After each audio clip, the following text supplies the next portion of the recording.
The Titanic, 1912.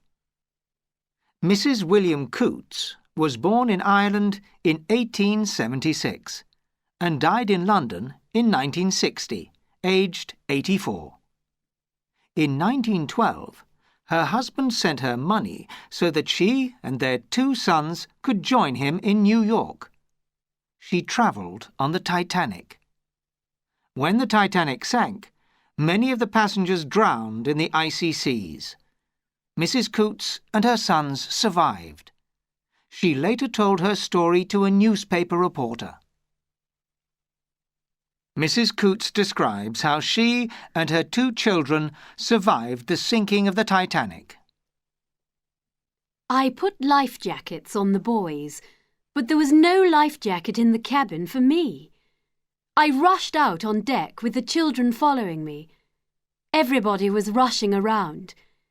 Just when I had given up hope of finding my way, a seaman came along and said, "Hurry now, all women and children to the lifeboats." He took us to the side of the ship, but I insisted on having a life jacket.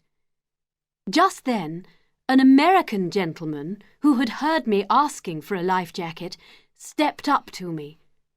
He raised his hat and then slowly removed the life jacket he had strapped to himself. "Take my life jacket, madam," he said. Then he reached over and put his hand on the children's heads. "If I go down, please pray for me," he said. There were other brave men on board the Titanic, for I saw them helping women into the lifeboats as our boat pulled away. After kissing those they helped into the boats, the men stepped back and did everything they could to load the boats quickly. I was in the first boat that was picked up by the Carpathia. There were 17 in our boat. It was terribly cold, but neither the children nor I suffered as much as the others, because we were fully dressed.